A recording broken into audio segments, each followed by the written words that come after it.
എല്ലാ മലയാള കൂട്ടുകാർക്കും നമ്മുടെ പുതിയ വീഡിയോയിലേക്ക് സ്വാഗതം. ഇന്നത്തെ വീഡിയോയിൽ ഇതാ ഉണ്ടല്ലേ, ഞാനൊരു കാർ എടുത്തു. അപ്പം കാറിനെ പറ്റി കുറച്ച് കാര്യങ്ങൾ സംസാരിക്കാമെന്ന് വെച്ചു. പിന്നെ കാർ എടുത്തപ്പോൾ ഉണ്ടായിരുന്ന സ്റ്റെപ്പുകളും കാര്യങ്ങളൊക്കെ നിങ്ങൾക്ക് പറഞ്ഞു തരാമെന്ന് വെച്ചു. സോ അതാണ് ഇന്നത്തെ വീഡിയോ. അത് മാത്രമല്ല, ഞാൻ കുറച്ച് ഗ്രോസറീസൊക്കെ വാങ്ങാൻ അവിടെ വാൾമാർട്ടിൽ പോകുന്നുണ്ട്. പിന്നെ അതിന് പുറമെ ചുമ്മാ ഇങ്ങനെ ഒന്ന് കറങ്ങാമെന്ന് വിചാരിച്ചു. അപ്പം അതൊക്കെ നിങ്ങൾക്ക് കാണിച്ചു തരാം. പിന്നെ അതിൻ്റെ കൂടെ എൻ്റെ കൂടെ ഇപ്പോൾ അരുണുണ്ട്. അപ്പം ആരനെ നിങ്ങൾ അത് ഡീറ്റെയിൽ ആയിട്ട് പരിചയപ്പെട്ടിട്ടുണ്ടാവില്ല, കഴിഞ്ഞ വീഡിയോ പരിചയപ്പെട്ടിട്ടുണ്ടാവും. സോ അതൊക്കെ പറഞ്ഞുകൊണ്ട് നമുക്ക് കുറച്ച് ഇൻട്രസ്റ്റിംഗ് ആയിട്ടുള്ളൊരു വ്ളോഗ് ഇന്ന് എടുക്കാമല്ലോ. So sit back and enjoy this video.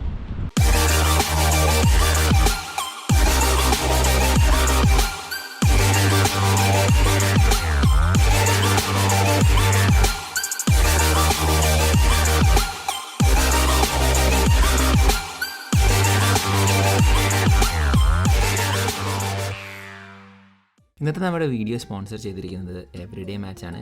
കാനഡയിലുള്ള നമ്മുടെ ഒരു മലയാളി സംരംഭകനാണ് ഈ ഒരു ബിസിനസ് തുടങ്ങിയിരിക്കുന്നത്. നമ്മുടെ കാനഡയിൽ എല്ലാ വെതറിനും ഡിഫറെൻറ്റ് ടൈപ്സ് ഓഫ് മാറ്റ്സൊക്കെ നമ്മൾ കാറിൽ ഉപയോഗിക്കേണ്ട ആവശ്യമുണ്ട്. അപ്പം മഞ്ഞിനും വെയിലിനൊക്കെ ഡിഫറെൻറ്റ് മാറ്റ്സൊക്കെ നമ്മൾ ഇടയ്ക്ക് മാറ്റണം. പക്ഷേ ഈ മാറ്റ്സ് നമുക്ക് ഓൾ സീസൺ മാച്ചാണ്. അതുകൊണ്ട് തന്നെ ഏത് സീസണിലും ഇത് ഉപയോഗിക്കാം. നല്ല മികച്ച രീതിയിലുള്ള കവറേജൊക്കെ തരുന്ന മാച്ചാണ്. ഞാൻ പേഴ്സണലി ഉപയോഗിക്കുന്നതാണ്. സോ കാനഡയിലുള്ള നിങ്ങളുടെ ഏതെങ്കിലും സുഹൃത്തുക്കൾ കാറൊക്കെ എടുത്ത് മാറ്റൊക്കെ മേടിക്കാൻ നോക്കുന്നുണ്ടെങ്കിൽ അവർക്ക് ഇത് ഷെയർ ചെയ്ത് കൊടുക്കുക. നമ്മുടെ NCTV വ്യൂവേഴ്സിന് $10 ഡിസ്കൗണ്ട് ചെക്കൗട്ട് ലഭിക്കുന്നതാണ്. അതിൻ്റെ ഡീറ്റെയിൽസ് ഡിസ്ക്രിപ്ഷനിൽ കൊടുത്തിട്ടുണ്ട്. Go check it out. അപ്പോൾ സോ ഗൈസ്, നമ്മളിപ്പോൾ ഉള്ളത് എൻ്റെ വീടിനടുത്തുള്ള മെറിവേൽ എന്ന് പറഞ്ഞ സ്ഥലത്തുള്ള ടൊയോട്ടയുടെ ടോണി ഗ്രഹാം എന്ന് പറയുന്ന ഈ ഷോറൂമിലാണുള്ളത്. അവിടെ നമ്മൾ നമ്മുടെ ഡോക്യുമെൻറ്റ്സ് ഒക്കെ ഒപ്പിട്ട് നമ്മുടെ ഫൈനാൻസിൻ്റെ കാര്യങ്ങളൊക്കെ ഡിസ്കസ് ചെയ്തു. പിന്നെ അഡീഷണൽ ആയിട്ട് എന്തൊക്കെയാലും കാര്യങ്ങളൊക്കെ ആഡ് ഓൺസ് ഒക്കെ ചെയ്യേണ്ട കാര്യങ്ങളൊക്കെ ചെയ്തു. അതിൻ്റെ പേയ്മെൻറ്റ്സും എഗ്രിമെൻറ്റൊക്കെ ഒപ്പിട്ടുകൊണ്ടിരിക്കുക കേട്ടോ. അപ്പം ലൈഫിൽ നമ്മൾ കാനഡയിൽ വന്നു കഴിഞ്ഞിട്ട് എടുക്കുന്ന ഒരു വലിയൊരു ഡിസിഷനാണ് കാർ എടുക്കുക എന്ന് പറഞ്ഞ കാര്യം. ഓബിയസ്ലി ഇതിന് മുന്നേ എനിക്കൊരു കാറുണ്ടായിരുന്നു. അതൊരു സെക്കൻഡ് ഹാൻഡ് കാറായിരുന്നു. ആൻഡ് ആ ഒരു കാറിന് ചെറിയ പ്രശ്നങ്ങളും കാര്യങ്ങളൊക്കെ വന്ന് അത് ഒഴിവാക്കേണ്ടി വന്നതുകൊണ്ടാണ് ഞാൻ പിന്നെ ഓർത്തത് ഇങ്ങനെ റിപ്പയർസിനൊക്കെ ഒരുപാട് പൈസ മുടക്കണ്ട, നമുക്കൊരു കാറ് എടുത്തേക്കാം, ഒരു നല്ല കാർ എടുത്തേക്കാന്ന് വെച്ചാണ് ഇങ്ങനെയാണ് ഈ ഒരു കാർ കിട്ടിയത്. അപ്പം ഇന്ന് ഞാൻ എടുത്തിരിക്കുന്ന കാർ എന്ന് പറയുന്നത് ടൊയോട്ട RAV4 ഹൈബ്രിഡ് XLE ആണ്. അപ്പം നമ്മുടെ നാട്ടിലൊന്നും നിങ്ങൾ കണ്ടിട്ടുണ്ടാകത്തില്ല. RAV4 ഒക്കെ ഇറങ്ങുന്നുണ്ടെന്ന് ഞാൻ കേട്ടു. പക്ഷേ ഇവിടെ നല്ല ഒരു മോഡലാണ്. കാരണം പൊതുവെ എല്ലാവരും ഉപയോഗിക്കുന്ന ഒരു നല്ല മോഡലാണ് RAV4 എന്ന് പറയുന്നത്. പിന്നെ SUV ടൈപ്പും കൂടെ ആയതുകൊണ്ട് അതുകൊണ്ട് നല്ല ഗ്രൗണ്ട് ക്ലിയറൻസും സ്നോയിലൊക്കെ ഉപയോഗിക്കാനൊക്കെ പറ്റുന്നതാണ്. അതുകൂടാതെ ഹൈബ്രിഡ് ആയതുകൊണ്ട് തന്നെ നമുക്ക് സാമാന്യ മൈലേജും കാര്യങ്ങളൊക്കെ കിട്ടുന്നതാണ്. അതുകൊണ്ട് അതിനെപ്പറ്റിയൊക്കെ നമുക്ക് കൂടുതൽ ഡീറ്റെയിൽ ആയിട്ട് സംസാരിക്കാം. അപ്പം കാർ എടുത്തു. ഒരുപാട് പൈസ ഒക്കെ നമ്മൾ മുടക്കുന്ന ഒരു സമയമാണ്. അപ്പം അതിൻ്റെ കാര്യങ്ങളും എല്ലാം മനസ്സിലുണ്ടായിരുന്നു. Anyways happy about it. ഇനി കൂടുതൽ വണ്ടീനെ പറ്റിയും വണ്ടിയുടെ ഉൾവശവും കാര്യങ്ങളൊക്കെ നമുക്ക് കാണാം. പണം പോയി പ്രതാപം വരട്ടെ. അങ്ങനെ കാറ് കിട്ടി നമ്മൾ വീട്ടിലെത്തി. ജോല ഓടിച്ച് നോക്കുന്നു. അപ്പം നമ്മൾ കാറ് കിട്ടി ഒരു 2-3 ദിവസത്തിനുള്ളിൽ തന്നെ നമ്മുടെ ഒരു ലോങ് ട്രിപ്പ് പോയി. അതായത് ടൊറൻറ്റോയിലേക്ക് ഓട്ടോയിൽ നിന്നും പോയതൊന്നിനുമല്ല, എൻ്റെ ചേച്ചി നാട്ടിൽ നിന്ന് വന്നിട്ടുണ്ടായിരുന്നു. കോണസ്റ്റോക്കോ കിച്ചണർ ക്യാമ്പസിലേക്കാണ് പഠിക്കാൻ വേണ്ടി വന്നതാണ്. അപ്പോൾ അവളെ കൂട്ടാൻ വേണ്ടി ആണ് പോയത്. അപ്പോൾ ആ ഒരു വീഡിയോയും പിന്നെ അവളുടെ എക്സ്പീരിയൻസ് ഒക്കെ പറയുന്ന ഒരു വീഡിയോ ഉണ്ട്. സോ ആ ക്ലിപ്സൊക്കെ നിങ്ങളൊന്ന് കണ്ടിട്ട് കേട്ടോ.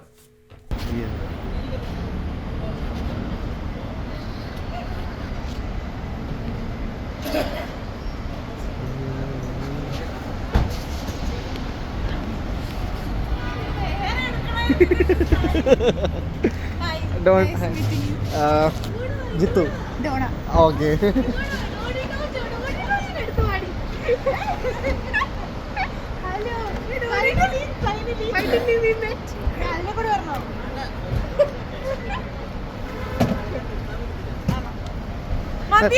ആളുടെ യൂട്യൂബ്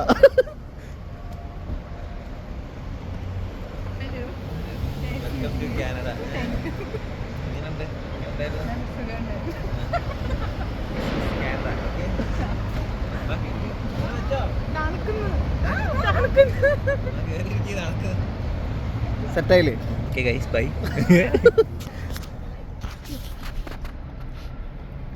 താനാ താനാ നാ.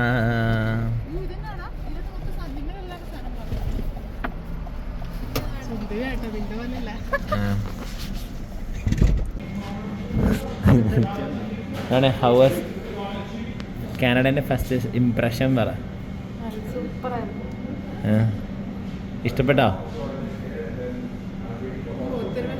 കിച്ചണർ എങ്ങനെയുണ്ട്?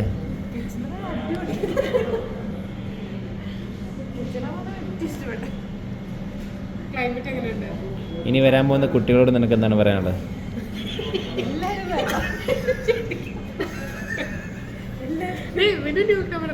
ആ, നിനക്ക് ഇഷ്ടപ്പെട്ടോ കാനഡ? കാനഡ കുഴപ്പമില്ല, നല്ല രാജ്യമാണ്. പക്ഷെ നമ്മളതിനനുസരിച്ച് എന്ത്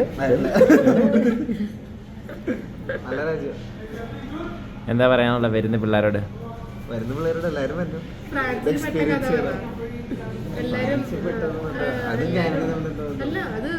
എല്ലാവരും ട്രാവൽ ചെയ്യുമ്പോൾ കൂടുതൽ ലെയറുള്ള ഫ്ലൈറ്റ് ഒക്കെ എടുക്കുകയാണെങ്കിൽ നല്ലതായിരിക്കും. അല്ലെങ്കിൽ എന്നെ പോലെ ഫ്ലൈറ്റ് ഒക്കെ മിസ്സായി പിന്നെ വേറെ ഫ്ലൈറ്റ് ഒക്കെ ഒരു കണക്ഷൻ ഫ്ലൈറ്റ് ആണെങ്കിൽ അത്രയും നല്ലത്. അതെ, രണ്ട് മൂന്ന് കണക്ഷൻ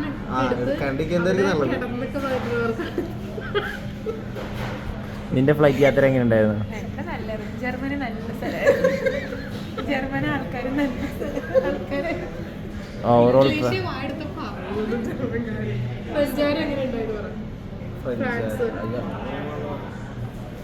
ഫ്രാൻസിൽ ഞാൻ ഇറങ്ങിയപ്പോൾ എൻ്റെ ഫ്ലൈറ്റ് മിസ്സായി. പിന്നെ അവിടുത്തെ ഭാഷ കുറച്ച് പണിയായിരുന്നു, അത് പ്രശ്നമായിരുന്നു. പിന്നെ എങ്ങനെയോ പിടിച്ച് ഇവിടെ എത്തി.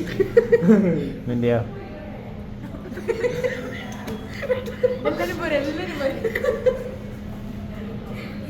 നീ ഇപ്പം എടുത്ത കോഴ്സ് ഏതെന്ന് പറ? Health care administration and service management. ഏത് ക്യാമ്പസ്? ഇവിടെ ക്യാമ്പസ്. സെറ്റ്. ഓക്കെ, നിന്റെ കോഴ്സ് ഏതാ? ഞാൻ ബ്രാൻഡ് മാനേജ്മെന്റ്. സൗണ്ട് പറ, സൗണ്ട് പറ. Brand management, Ottawa algorithm college. Set. കഴിഞ്ഞോ? Tata, bye by.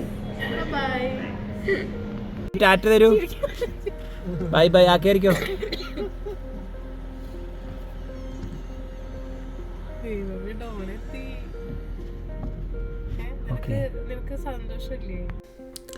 Oh guys, ഞാൻ എന്തുകൊണ്ടാണ് ഈ ഒരു ടൊയോട്ട RAV4 ഹൈബ്രിഡ് എടുക്കാനുള്ള കാരണം എന്താണെന്ന് വെച്ചാൽ, ഞാൻ ഒരുപാട് വണ്ടി ഇങ്ങനെ പോയി ടെസ്റ്റ് ഡ്രൈവൊക്കെ ചെയ്ത് ഓടിച്ചൊക്കെ നോക്കി. ഒന്ന്, ഇതിൻ്റെ പ്രൈസിങ് മറ്റുള്ള വണ്ടികൾ വെച്ച് നോക്കുമ്പം പ്രൈസിങ് കുറച്ചും കൂടെ ഒരു എഫക്റ്റീവായിട്ടുള്ള പ്രൈസിങ് ആയിരുന്നു. പിന്നെ ഹൈബ്രിഡ് വണ്ടി, ടൊയോട്ടേൻ്റെ ഹൈബ്രിഡ്സ് വളരെ ലോങ് ലാസ്റ്റിംഗ് ഹൈബ്രിഡ്സ് ആണ്. പിന്നെ ഹോണ്ടേൻ്റെ ഹൈബ്രിഡ് നല്ല കേട്ടോ. പക്ഷേ ഹോണ്ട ഹൈബ്രിഡ് ഞാൻ പോയി ഓടിച്ച് നോക്കുമ്പോഴും നല്ല വണ്ടിയൊക്കെയാണ്. പക്ഷേ എനിക്ക് പ്രൈസ് കുറച്ച് അധികമായിട്ട് തോന്നി. അതുകൊണ്ടാണ് പിന്നെ കുറച്ചും കൂടി അഫോർഡബിൾ ആകാൻ വേണ്ടിയാണ് ഈ ഒരു വണ്ടി എടുത്തത്. വേറൊരു പ്രശ്നം എന്താണെന്ന് വെച്ചാൽ, നിങ്ങൾ വണ്ടി ബുക്ക് ചെയ്യാൻ നേരത്തും 2 വർഷത്തോളം ബുക്കിംഗ് പീരീഡ് ഉണ്ട് ടൊയോട്ടയിൽ. അത്ര ഓർഡേഴ്സ് ഉണ്ട് അവർക്ക്. അതുകൊണ്ട് തന്നെ ഇപ്പം എനിക്കിപ്പം കിട്ടി ഈ ഒരു വണ്ടി ഒരു ഡെമോ വണ്ടിയാണ്. 2 വർഷം കാത്തിരിക്കാമെന്ന് എനിക്ക് ടൈമില്ലായിരുന്നു. പക്ഷേ അതേസമയം നിങ്ങൾ ഹോണ്ടയിലല്ല വേറൊരു മാനുഫാക്ചേഴ്സിൻ്റെ അടുത്തൊക്കെ പോവുകയാണെങ്കിൽ 2 ആഴ്ച കൊണ്ട് നിങ്ങൾക്ക് ഹൈബ്രിഡ് വണ്ടി കിട്ടും കേട്ടോ. അത്ര ഡിമാൻഡുണ്ട് ടൊയോട്ടയ്ക്ക്. സോ ആ ഒരു കാര്യം മനസ്സിൽ വെക്കണം. പിന്നെ ഇതൊരു ഹൈബ്രിഡ് വണ്ടി ആയതുകൊണ്ട് തന്നെ 16 കിലോമീറ്റർ സിറ്റി മൈലേജ് ഉണ്ട്. പിന്നെ ഹൈവേയിൽ മൈലേജ് കുറവാണ്. ഏകദേശം ഒരു 14 കിലോമീറ്റർ പെർ ലിറ്റർ കിട്ടും അപ്രോക്സിമേറ്റ്ലി. ഇതൊരു ഓൾ വീൽ ഡ്രൈവ് വണ്ടിയാണ്.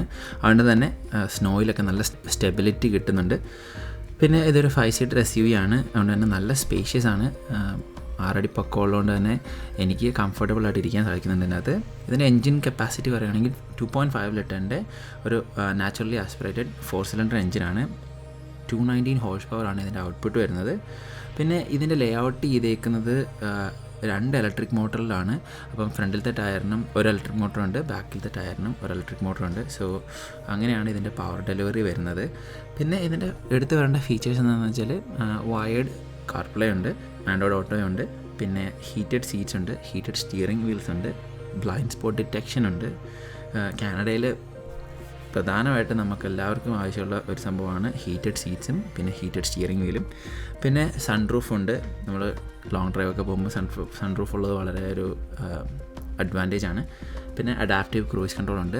അഡാപ്റ്റീവ് ക്രൂയിസ് കൺട്രോൾ എന്താണെന്ന് അറിയത്തില്ല, അതൊക്കെ ഞാൻ പറഞ്ഞുതരാം. അതായത് നമ്മൾ നിശ്ചിത സ്പീഡിൽ പോകുമ്പോൾ നമ്മുടെ മുൻപിലുള്ള വണ്ടീനെ സെൻസ് ചെയ്തുകൊണ്ട് തന്നെ ആക്സിലറേറ്റ് ചെയ്യുകയും ചെയ്യും, ബ്രേക്കിങ് ചെയ്യുകയും ചെയ്യും ഉള്ള ഫീച്ചറാണ്. നമ്മൾ ലോങ് ഡ്രൈവ് ഒക്കെ പോകുമ്പം വളരെ അഡ്വാൻറ്റേജ് ഉള്ള ഒരു ഫീച്ചറാണ്. പിന്നെ ഉള്ളത് ലെയിൻ അസിസ്റ്റാണ്. അതായത് നമ്മളൊരു ലൈനിൽ കയറി കഴിഞ്ഞാൽ, പ്രത്യേകിച്ച് ഹൈവേയിലൊക്കെ നമ്മുടെ ലൈനിലാണെങ്കിൽ നമ്മൾ അതേ ലൈനിൽ തന്നെ വണ്ടി കീപ്പ് ചെയ്തോളും. ചെറിയ ചെറിയ വളവുകളൊക്കെ വണ്ടി താനെ സ്റ്റീർ ചെയ്തോളും. അതൊക്കെ നല്ലൊരു ഫീച്ചറാട്ടോ. പിന്നെ ഹീറ്റഡ് വൈപ്പേഴ്സ് ഉണ്ട്. അതായത് നമ്മുടെ വൈപ്പർ വിൻ്റർ ടൈമിൽ ഫ്രീസായിട്ടിരിക്കുകയാണെങ്കിൽ അത് ഡിഫ്രോസ്റ്റ് ചെയ്യാനുള്ളൊരു ഓപ്ഷനുണ്ട്. പിന്നെ നിങ്ങൾക്ക് എനിക്ക് കുറച്ച് കാര്യങ്ങൾ അഡ്വൈസ് പറഞ്ഞു തരാണ്ട്, എങ്ങനെയാണ് വണ്ടി എടുക്കുമ്പോൾ എന്ത് തരം ഫൈനാൻസാണ് എടുക്കേണ്ടത്, ലീസ് എടുക്കണോ, ഫൈനാൻസ് എടുക്കണോ, അതോ അല്ലെങ്കിൽ ഏത് ടൈമിലാണ് വണ്ടി എടുക്കേണ്ടത് എന്നുള്ളത്. ഒരുപക്ഷെ ഞാൻ പറയും, ഇപ്പം ഞാൻ കാനഡയിൽ വന്നതിന് 4 വർഷമായി ഏകദേശം. അപ്പം 4 വർഷമാകുമ്പോഴത്തേക്കും എന്തായാലും നിങ്ങൾക്കൊരു വണ്ടി വേണം. പക്ഷേ വണ്ടി എടുക്കുമ്പോൾ നിങ്ങൾ പുതിയതായിട്ടൊരു വണ്ടി എടുക്കണോ, അല്ലെങ്കിൽ ഒരു നല്ലൊരു വണ്ടി എടുക്കണോ, അല്ലെങ്കിൽ സെക്കൻഡ് ഹാൻഡ് വണ്ടി എടുക്കണോ, കുറേ കൂടെ പഴയതായിട്ടുള്ളൊരു വണ്ടി എടുക്കണോ എന്ന് ചോദിച്ചു കഴിഞ്ഞാൽ ഞാൻ ആദ്യം പറയും, നിങ്ങൾ തുടങ്ങുന്നത് എപ്പോഴും ഒരു പഴയ വണ്ടിയിൽ നിന്ന് തുടങ്ങുക. അപ്പം പഴയ വണ്ടിയിൽ നിന്ന് തുടങ്ങുമ്പോൾ നിങ്ങൾക്ക് ആദ്യമായിട്ട് ഓടിക്കുന്ന സമയത്ത് ചിലപ്പോൾ ആക്സിഡൻറ്റ്സ് പറ്റാം, നിങ്ങൾക്ക് മെയിൻ്റനൻസ് കുറച്ചധികം കൂടുതലുണ്ടായേക്കാം. എന്നാലും നിങ്ങൾക്ക് കുറച്ചും കൂടെ പൈസ സേവ് ചെയ്യാനുള്ള സമയം കിട്ടും. പിന്നെ നിങ്ങൾ ഫൈനാൻസിലാണ് വണ്ടി എടുക്കുന്നതെങ്കിൽ 5 ഇയേഴ്സിൻ്റെ ഫൈനാൻസ് എടുക്കുക. ഇപ്പം ഞാൻ ചെയ്ത പോലെ 7 ഇയേഴ്സിൻ്റെ ഫൈനാൻസ് എടുക്കരുത്. കാരണം എനിക്ക് ഫിനാൻഷ്യലി കുറച്ച് ബഡ്ജറ്റ് ടൈറ്റ് ആയതുകൊണ്ടാണ് ഞാൻ 7 ഇയേഴ്സിലേക്ക് എടുത്തത്. 5 ഇയേഴ്സിലേക്ക് എടുക്കുമ്പോഴത്തേക്കും കുറച്ചും കൂടെ ഡൗൺ പേയ്മെൻറ്റ് ഇട്ട് 5 ഇയേഴ്സിലേക്ക് എടുക്കുകയാണെങ്കിൽ നിങ്ങൾക്ക് ഇൻട്രസ്റ്റിൽ കുറച്ച് സേവിങ്സ് ഉണ്ടാവും. പിന്നെ ഈ ഒരു സമയത്ത് ഇൻട്രസ്റ്റ് റേറ്റ് വളരെ ഹൈ ആണ്. നമ്മുടെ ഇക്കോണമി ഭയങ്കര ഡൗൺ ആയിട്ടിരിക്കുന്ന സമയമാണ്. അതുകൊണ്ട് തന്നെ ഇനി ഇൻട്രസ്റ്റ് റേറ്റ് താഴുമ്പോൾ 2025 ഇൻട്രസ്റ്റ് റേറ്റ് താഴുമെന്നാണ് പ്രതീക്ഷിക്കുന്നത്. ആ ഒരു ടൈമിലേക്ക് നിങ്ങൾക്ക് എഫക്റ്റീവായിട്ട് നല്ലൊരു റേറ്റിൽ തന്നെ കാർ എടുക്കാൻ സാധിക്കും. പിന്നെ ഞാൻ നേരത്തെ പറഞ്ഞ പോലെ തന്നെ വെയിറ്റിംഗ് പീരീഡ് ഒരു കാര്യമാണ്. ഇപ്പം ടൊയോട്ടോ അല്ലെങ്കിൽ ലെക്സസ് അല്ലെങ്കിൽ ഹൈബ്രിഡ് വണ്ടികൾക്ക് കുറേ ബുക്കിംഗ് പീരീഡ് ഉണ്ടാകാറുണ്ട്. അതേസമയം ഹോണ്ടയിലൊക്കെ ആണെങ്കിൽ നമുക്ക് പെട്ടെന്ന് തന്നെ ഹൈബ്രിഡ് വണ്ടി കിട്ടും, പക്ഷേ അതേപോലെ വിലയും കൂടുതലാണ്. പിന്നെ നിങ്ങൾ ശ്രദ്ധിക്കേണ്ട കാര്യം വെച്ചാൽ റീസെയിൽ വാല്യൂ. കാനഡയിൽ ഇപ്പം നമ്മൾ നോർമൽ ബ്രാൻഡുകൾ നോക്കുകയാണെങ്കിൽ ടൊയോട്ടയ്ക്കും ഹോണ്ടയ്ക്കും ഒക്കെ നല്ല റീസെയിൽ വാല്യൂ ഉണ്ട്. പിന്നെ സുബാറു, മസ്ദയൊക്കെ കുഴപ്പമില്ലാത്ത രീതിയിലുള്ള റീസെയിൽ വാല്യൂ ഉണ്ട്. നമ്മൾ എടുത്ത് ചാടി പെട്ടെന്ന് പോയി കിയ അല്ലെങ്കിൽ ഹുണ്ടായി ഒക്കെ എടുത്ത് കഴിയുമ്പോൾ കുറച്ചും കൂടെ കഴിയുമ്പോഴത്തേക്കും എല്ലാവരും എടുക്കുന്നുണ്ട്. ഞാൻ ഇപ്പോൾ ഹുണ്ടായി കിയ ഫാൻസിനെ ഞാൻ എതിർത്ത് പറയല്ല, വണ്ടിയൊക്കെ നല്ലതാണ്, പക്ഷേ റീസെയിൽ വാല്യൂ കാനഡയിൽ വളരെ കുറവാണ്. അപ്പം ആ ഒരു കാര്യങ്ങളൊക്കെ ശ്രദ്ധിക്കുക. പിന്നെ വണ്ടി എടുക്കുമ്പോൾ അണ്ടർ കോട്ടിംഗ് ഒക്കെ അടിക്കുക. അതായത് നമ്മൾ റെസ്റ്റ് വരുന്നതാണ് കാനഡയിൽ വരുന്ന ഏറ്റവും വലിയ പ്രശ്നം. വിൻ്റർ ടൈമിലും നമ്മൾ മാറുന്ന ക്ലൈമറ്റ് കണ്ടീഷനിൽ റെസ്റ്റ് വരികയും തുരുമ്പ് പിടിച്ച് വണ്ടി ചീത്തയൊക്കെ പോകും. അപ്പോൾ അതുകൊണ്ട് തന്നെ അണ്ടർ കോട്ടിംഗ് ഒക്കെ അടിച്ച് വണ്ടി പ്രൊട്ടക്ഷനൊക്കെ ചെയ്ത് നല്ല രീതിയിൽ മെയിൻറ്റെയിൻ ചെയ്യാൻ നോക്കുക. അതാകുമ്പം ഡിപ്രിസിയേഷൻ വന്നാലും നമുക്ക് റീസെയിൽ ചെയ്യാൻ നേരത്തെ കുറേയും കൂടെ നമുക്കൊരു വില കിട്ടും. അങ്ങനെ ഒക്കെയാണ് മെയിനായിട്ടുള്ള വണ്ടി എടുക്കുമ്പോൾ നിങ്ങൾ ശ്രദ്ധിക്കേണ്ട കാര്യങ്ങൾ. പിന്നെ ഉള്ളത്, നിങ്ങൾ പുതിയതായിട്ടൊരു വണ്ടി എടുക്കുമ്പോൾ നിങ്ങൾക്ക് നല്ലൊരു എക്സ്പെൻഡിച്ചറുണ്ട്. അപ്പം നല്ല രീതിയിലുള്ളൊരു ഇൻകം നിങ്ങളുടെ കയ്യിലുണ്ടെന്ന് ഉറപ്പ് വരുത്തിയിട്ട് മാത്രം ഒരു പുതിയ വണ്ടി എടുക്കുക. അല്ലെങ്കിൽ നിങ്ങൾക്ക് ഊബർ ഓടാനും അല്ലെങ്കിൽ ഡെലിവറി ഒക്കെ ചെയ്യാൻ വേണ്ടി വണ്ടി എടുക്കാം. പക്ഷേ ഇതൊക്കെ നിങ്ങൾ മനസ്സിൽ കരുതണം. ഒരു വലിയ എക്സ്പെൻസ്, നിങ്ങളുടെ ഒരു വലിയ ബാധ്യത, ഒരു റെസ്പോൺസിബിലിറ്റി നിങ്ങളുടെ കയ്യിലേക്ക് വരികയാണ്. അപ്പോൾ അത് നിങ്ങൾ മാനേജ് ചെയ്യാനുള്ള ഒരു എബിലിറ്റി നിങ്ങൾക്ക് ഉണ്ടാകണം. അപ്പോൾ അത്രയൊക്കെയാണ് മെയിനായിട്ടും എനിക്ക് പറയാനുള്ളത്. വേറെ കുറേ വിട്ടുപോയ ഫീച്ചേഴ്സും കാര്യങ്ങളൊക്കെ ഉണ്ടാവും, എന്നാലും ഇത്രയൊക്കെ ഉള്ളൂ മെയിനായിട്ട് നിങ്ങളോട് പറയാൻ. സോ സേഫായിട്ട് ഡ്രൈവ് ചെയ്യുക. നിങ്ങൾക്ക് ഒരു നല്ലൊരു വണ്ടി നിങ്ങൾ കാനഡ എത്തിയിട്ട് മേടിക്കാൻ സാധിക്കട്ടെ എന്ന് ആശംസിക്കുന്നു. ഇനിയൊരു വീഡിയോയിൽ കാണുന്നവരെയും it's me Donny Tojo signing out. Bye. Category ആയിട്ടാണ് ഫ്രാൻസിലെ വൈനുകൾ. France wine. അങ്ങനെ ഓരോ കൺട്രി അവരുടേതായ സ്പെഷ്യലൈസേഷൻ. മദ്യത്തിലെ സ്പെഷ്യലിസ്റ്റ് പറയൂ. സ്പെഷ്യലിസ്റ്റ് സ്പെയിൻ രാജ്യത്തെ അവരുടെ സ്ഥലങ്ങളിലുണ്ടായി ബൈക്ക് വേണ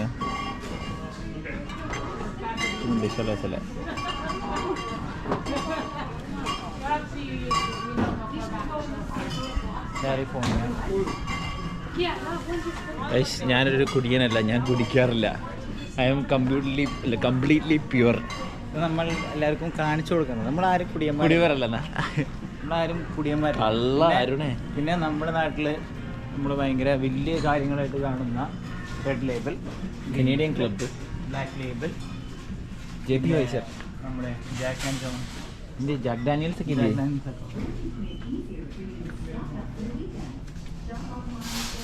ബക്കാർഡി.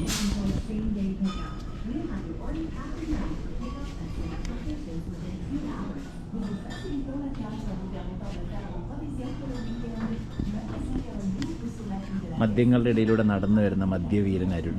ബക്കാർഡി.